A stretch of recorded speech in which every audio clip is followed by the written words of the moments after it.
তো hey guys, আবারও আমার চ্যানেলে স্বাগতম। তোমরা সবাই কেমন আছো? আশা করি তোমরা সবাই খুব ভালো আছো। আজকের এই ভিডিওতে আমি 1 মিনিটের টাইম ফ্রেমে ট্রেডিং করার চেষ্টা করব। দেখব এখানে আমি কিভাবে ভালোভাবে সাপোর্ট ও রেজিস্ট্যান্স খুঁজে বের করতে পারি এবং কিভাবে ড্র করতে পারি। বাকি আমি আমার পক্ষ থেকে পুরো চেষ্টা করব যেন আমি সঠিক জায়গায় এন্ট্রি নিতে পারি। আর আগে দেখি চার্টের মুভমেন্ট কেমন থাকে আর মার্কেট কিভাবে চলছে, কারণ অনেক কিছুই নির্ভর করে মার্কেটের ওপর। কখনো কখনো মার্কেট খুব বেশি ভোলাটাইল হয়, তখন কোনো স্ট্র্যাটেজি ঠিকভাবে কাজ করতে পারে না। তবুও আমি এখানে চেষ্টা করব আমার পক্ষ থেকে বিক্রি করার। তাই প্রথমেই আমি বেশি প্রেফার করি ভালো মুভমেন্টের চার্ট খুঁজে নিতে। তাই প্রথমে আমি একটা ভালো মুভমেন্টের চার্ট খুঁজব। এই ধরনের একটা চার্ট দেখাচ্ছে যেখানে বেশ ডাউন ট্রেন্ড দেখা যাচ্ছে। এখানে লং লং উইকও আছে। তাই আমি এখানে একটা হোলি জোনার লাইন দিয়ে লেভেল ড্র করার চেষ্টা করব। আমি একটা হোলি জোন লাইন নিয়েছি যেখানে এসটি লং উইক দেখা যাচ্ছে। সেখানে এইভাবে যতটা এর হাই প্রাইস গেছে সেখানে আমি রেখেছি এবং এটাকে নিচের দিকে বসিয়ে দেব। এটা একটা জোন তৈরি হয়ে যায়। এটা সেলারদের জোন এবং আমি এটাকে বলতে পারি যে আমি রেজিস্ট্যান্স তৈরি করেছি, কারণ বেশিরভাগ সময় আমি ডাবল লেভেলের সাথেই সাপোর্ট এবং রেজিস্ট্যান্স বসাতে পছন্দ করি। এরপর এখানে যে রেজিস্ট্যান্স আছে, এখান থেকে মার্কেটের মুভমেন্ট ডাউনওয়ার্ড থাকা উচিত। আর নিচের দিকে আমি একটা সাপোর্ট লেভেল বসিয়ে দিয়েছি এবং ডাউনওয়ার্ডের জন্য আমি এখানে $100 একটা ট্রেড প্লেস করব। ঠিক আছে, অবশেষে আমি $100 একটা ডাউনওয়ার্ড ডিরেকশনে ট্রেড প্লেস করেছি এবং এখানে আমি নিচের দিকে সাপোর্ট জোন তৈরি করেছি। এটাকে আমি বলতে পারি বায়ারদের জোনও বলা যেতে পারে। এইভাবে আমি রেজিস্ট্যান্স জোন সাপোর্ট জোন তৈরি করি, কখনোই সিঙ্গেল দিয়ে সাপোর্ট রেজিস্ট্যান্স বসাই না। তারপর আরেকটা বিষয় আছে, অ্যালোন ক্যান্ডেল কনসেপ্ট। এখানে আমি একটা অ্যালোন ক্যান্ডেলও দেখতে পাচ্ছি, তাই আমি রেক্ট্যাঙ্গেল ব্যবহার করি। এই এলোন ক্যান্ডেলটা এখানে আমি এইভাবে কভার করেছি, যতটুকু এর বডি আছে সেটা কভার করেছি। এখন এই রেক্ট্যাঙ্গেলের ব্যাপারটা কি হবে? অন্ততপক্ষে মার্কেট তো রেক্ট্যাঙ্গেল পর্যন্ত টেস্ট করবেই, তারপরই মার্কেট এখানে হয়তো বাউন্স ব্যাক করতে পারে অথবা রেক্ট্যাঙ্গেল ব্রেক করতে পারে, যা ব্রেকআউট সিনারিও তৈরি করবে। ব্রেক করলে নিচের সাপোর্ট লেভেল পর্যন্ত যাবে, আর যদি ব্রেক না করে তবে রেক্ট্যাঙ্গেলের মধ্যেই কনসলিডেশন হতে পারে। ফাইনালি সাপোর্ট রেজিস্ট্যান্স ও রেজিস্ট্যান্স ব্যবহার করায় আমার এই ট্রেডটি এখানে প্রফিটে ছিল।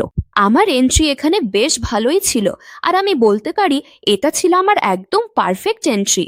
আর একটা গুরুত্বপূর্ণ বিষয় আপনাদের জানিয়ে দিই, আমি কোনো ফাইন্যান্সিয়াল অ্যাডভাইজার নই। কোনো ট্রেড নেওয়ার আগে অবশ্যই নিজে রিসার্চ করুন, কারণ ট্রেডিং খুবই ঝুঁকিপূর্ণ। এখানে তো লসও হতে পারে, তাই এই বিষয়টা আপনার মাথায় রাখতে হবে। তবে এখানে আমি চার্ট পরিবর্তন করার চেষ্টা করছি। আমি একটা ভালো চার্ট খুঁজে নেব যেখানে আমি ভালোভাবে সাপোর্ট এবং রেজিস্ট্যান্স বসাতে পারি। এইভাবে আমাকে সাপোর্ট এবং রেজিস্ট্যান্স বসাতে হবে। তো প্রথমেই আমি এখানে একটা হরাইজন্টাল লাইন নেব। হরাইজন্টাল লাইনটা আমি ওপরের দিকে বসাবো, যেখান থেকে মার্কেট বেয়ারিশ হয়ে শুরু হয়েছে এবং এই যে লম্বা উইক আছে তার হিসেবেই আমি এখানে লেভেল বসাচ্ছি। ঠিক আছে, এখন এটা এখানে রেজিস্ট্যান্স হয়ে যায়। এইভাবে আমাকে দেখতে হবে মার্কেটের মুভমেন্ট কেমন। বিশেষ করে ডাউনওয়ার্ডের জন্য আমি এখানে ট্রেড প্লেস করতে পারি, কারণ প্রথমত ওপরের দিকে রেজিস্ট্যান্স লেভেল আছে। রেজিস্ট্যান্স থেকে মার্কেট সাধারণত নিচে আসে এবং সাথে সাথে যেখানে আমি ট্রেড প্লেস করেছি তার আগের ক্যান্ডেলের ওপরের দিকে অনেক লম্বা উইক আছে, যা ইঙ্গিত করছে এখানে সেলাররা আছে। তো এখানে আমি একটা জিনিস বুঝতে পারছি, এখানে সেলিং প্রেশার আছে। মার্কেটের মুভমেন্ট ডাউন ডাইরেকশনে থাকবে এবং কতক্ষণ থাকবে? যতক্ষণ না নিচে সাপোর্ট লেভেল পর্যন্ত মার্কেট টেস্ট করে ততক্ষণ পর্যন্ত মার্কেট ডাউনওয়ার্ড ডাইরেকশনে আসবে এটা নিশ্চিত বলা যায় না। কোনো ট্রেড যে কোনো সময় লস হতে পারে, এটা মাথায় রাখা দরকার। তবে আমি একটু আধটু প্রেডিকশন করার চেষ্টা করছি, কারণ কোনো কিছুতেই শতভাগ নিশ্চয়তা থাকে না। তো অবশেষে আমার এই ট্রেডটা এখানে প্রফিটে ছিল। এখানে বেশ ভালো একটা বিয়ারিশ ক্যান্ডেল তৈরি হয়েছে, কারণ এখানে 22টা বিষয় পুরোপুরি ফিল হয়েছে, সেই জন্যই এত ভালো একটা ক্যান্ডেল ফর্ম হয়েছে। তাই আবারও আমি এইভাবে ভালো সুযোগ খুঁজে বের করার চেষ্টা করব। সবচেয়ে আগে আমি একটা ভালো চার্ট খুঁজে বের করার চেষ্টা করব, তারপরই আমি সাপোর্ট রেজিস্ট্যান্স ভালোভাবে বসাতে পারবো। তো এটা একটু সাইডওয়েজ চার্ট, এই চার্টটা আমি এড়িয়ে যাব এবং ভালো চার্ট খুঁজে বের করার চেষ্টা করব। এখানে অনেক বেশি ডাউনফল আছে, এখানে সাইডওয়েজ মার্কেট, তাই আমি এটাকে এড়িয়ে যাচ্ছি। এখানে আমি একটা ভালো মুভমেন্টের চার্ট খুঁজে বের করব। এই চার্টটাও অনেকটাই ঠিকঠাক চলছে, কিন্তু আগে আমি এতে টেকনিক্যাল লাগিয়ে দেখব। যদি জিনিসগুলো আমার অনুযায়ী, আমার স্ট্র্যাটেজি অনুযায়ী ফুলফিল হয়, তাহলে তবেই আমি ট্রেডিং করার চেষ্টা করব।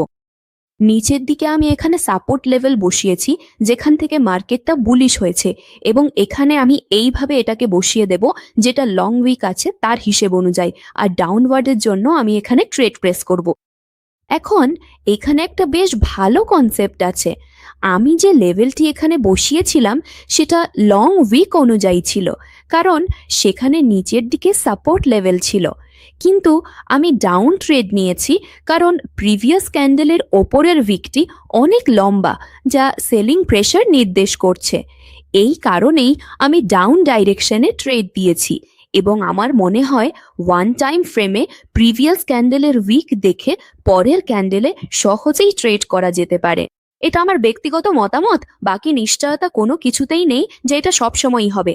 আর ওপরের দিকে আমি ডাবল লেভেল বসিয়ে সেলার্স জোন তৈরি করেছি, এবং এটাকে আমি ওভারঅল রেজিস্ট্যান্সও বলতে পারি।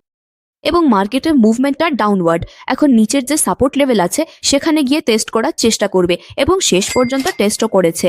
আর এই ট্রেডটাও আমার এখানে প্রফিটে ছিল, তাই সাপোর্ট রেজিস্ট্যান্স যদি আমি খুব ভালোভাবে খুঁজে পেতে পারি, তাহলে আমি সেটা ড্রও করতে পারি।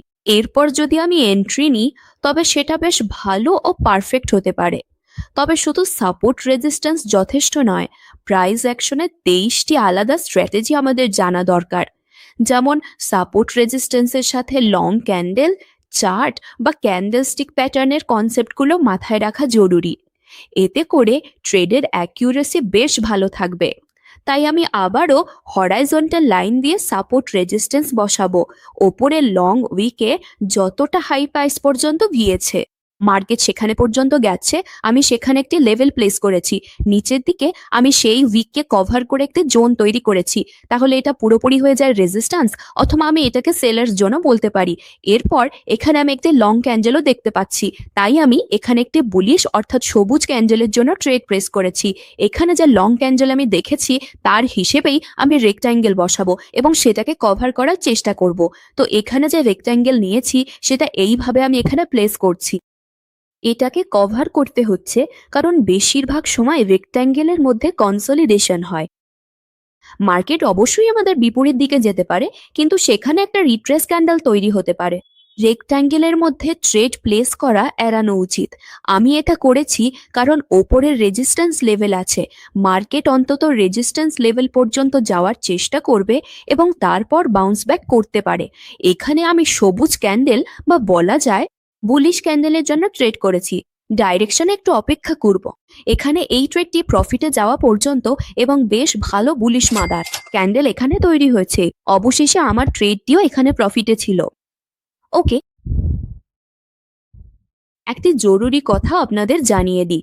এখনো যদি আমাদের টেলিগ্রাম চ্যানেলে যুক্ত না হয়ে থাকেন, তবে ডেসক্রিপশন লিংক থেকে অবশ্যই জয়েন করে নিন। আমি আবারও এখানে চার্ট বদলে ভালো মুভমেন্টের একটা চার্ট খুঁজছি। আমার মতে প্রথম অগ্রাধিকার হওয়া উচিত ভালো মুভমেন্টের চার্ট থাকা, যা আমি সব সময় করি। তাই এখানে ভালো মুভমেন্টের চার্ট খুঁজে সেখানে সাপোর্ট ও রেজিস্ট্যান্স আঁকতে প্রথমেই একটি হরাইজন্টাল লাইন নিলাম। হরাইজন্টাল লাইন কিভাবে বসাবো? সর্বোচ্চ দামের জায়গায় যেখানে উইক দেখা যাচ্ছে সেখানে একটি লেভেল বসিয়েছি। এরপর নিচের উইক কভার করে আরেকটি লেভেল বসালাম। এটা হয়ে যায় রেজিস্ট্যান্স জোন। এখানে আমি ডাউনওয়ার্ড ডিরেকশনে ট্রেড প্রেস করব। এখানে আমি ডাউনওয়ার্ডের জন্য ট্রেড প্রেস করেছি কারণ আমার মনে হয়েছে ওপরের দিকটা বেশ ভালো রেজিস্ট্যান্স লেভেল, এবং সেখান থেকে মার্কেটও বেয়ারিশ ছিল। টানা 3টি ক্যান্ডেল সেখানে লাল হয়েছে। এখানে আমি একটা লম্বা ক্যান্ডেলও দেখতে পাচ্ছি, যেটাকে আমাকে রেক্ট্যাঙ্গেল হিসাবে নিতে হতো। এখন আমি এই হরিজন্টাল লাইনটা একটু নিচে বসিয়ে দিচ্ছি এবং তারপর আমি নেব রেক্ট্যাঙ্গেল, আর যে লম্বা ক্যান্ডেলটা আছে সেটাকে কভার করার চেষ্টা করব। তাই আমি এখানে এটাকে ওপরের দিকে নিয়ে যাচ্ছি এবং এটাকে একটু সামনে বাড়িয়ে নেব, ঠিক আছে? এবং এটাকে আমি ওপরের দিকে করে দেব। এইভাবে এখন লং ক্যান্ডেলটা এর মধ্যে বন্ধ হয়ে গেছে। তো এইভাবে এখন এর মাঝে তো কনসলিডেশন থাকেই, আর মার্কেটের উপরে চলছে, নিজের রেজিস্ট্যান্স লেভেলটা টেস্ট করবে, তারপরই মার্কেট এখানে বাউন্স ব্যাক করবে। এখানে এই ট্রেডটা লস হয়েছে, তাই আমি এখানে 12টা ডাবল ট্রেড প্লেস করেছি, কারণ ওভারঅল মার্কেট সম্পর্কে আমার ধারণা আছে যে এখানে মার্কেটের মুভমেন্ট নিচে থাকতে পারে, কারণ ওপরে একটা ভালো রেজিস্ট্যান্স লেভেল আছে এবং আগেও মার্কেট সেই লেভেল থেকে ডাউনওয়ার্ড ডাইরেকশনে এসেছে। এই কারণেই আমি সেখানে ডাবল ট্রেড প্লেস করেছি এবং $200 রিস্ক নিয়েছি। আর আমি আপনাদের একটা কথা বলে দিই, কারো কথায় বা কারো স্ট্র্যাটেজি অনুযায়ী নিজের $1ও ব্যবহার করবেন না। কোনো ট্রেড প্লেস করার আগে নিজে রিসার্চ করা খুবই জরুরি, কারণ কোনো স্ট্র্যাটেজি কারোর জন্য কাজ করছে মানে এই নয় যে সেটা আপনার জন্য কাজ করবে। সবার স্ট্র্যাটেজি ব্যক্তিগত হয়, তাদের মাইন্ডসেট অনুযায়ী হয়। আপনি ট্রেড প্লেস করবেন, আপনি নিজের ব্যক্তিগত স্ট্র্যাটেজি বানাতে পারেন, তারপর ট্রেড প্লেস করতে পারেন, কারণ প্রত্যেক মানুষের মাইন্ডসেট একেবারে আলাদা। এই কারণেই শেখা জরুরি। আগে শিখুন, তারপরে কিছু করুন, ইনভেস্টমেন্ট ইত্যাদি। তো এখানে বেশ ভালো একটা বেয়ারিশ লাল ক্যান্ডেল তৈরি হচ্ছে, কারণ ওপরে ভালো সেলিং প্রেশার আছে রেজিস্ট্যান্সের কারণে। এবং ফাইনালি আমার দুটো ট্রেডই এখানে প্রফিটে গেছে। এই ভিডিওতে আমি সাপোর্ট রেজিস্ট্যান্স ব্যবহার করেছি এবং মাঝে মাঝে যেখানে দরকার মনে হয়েছে সেখানে লং ক্যান্ডেল দেখলে রেক্ট্যাঙ্গেল ব্যবহার করেছি। মূলত সাপোর্ট রেজিস্ট্যান্স অনুযায়ী ট্রেডিংও করা যায় আমার মতে। আপনার মনে অনেক ধরনের নলেজ থাকা উচিত। তো এটাই ছিল গাইজ আজকের এই ভিডিওতে। ভিডিওটা ভালো লাগলে অবশ্যই লাইক করবেন। চ্যানেলে প্রথমবার এসেছেন তাহলে সাবস্ক্রাইব করতে ভুলবেন না। আর আপনার যদি কোনো ডাউট থাকে যে কোনো টপিকে, তাহলে আমাকে কমেন্ট বক্সে জানাতে পারেন। বাকি খুবই সিম্পল জিনিস দিয়ে আপনি শুরু করতে পারেন। যেমন আমার মনে হয় স্টেপ বাই স্টেপ ভালো সাপোর্ট রেজিস্ট্যান্স খুঁজে বের করা, মানে ড্র করা, একটা ভালো চার্ট দেখা, এগুলো খুবই বেসিক জিনিস। অন্তত এগুলো তো জানা উচিতই। তো গাইস, এটাই ছিল আজকের ভিডিওতে। দেখা হবে পরের ভিডিওতে, ততক্ষণ পর্যন্ত ধন্যবাদ।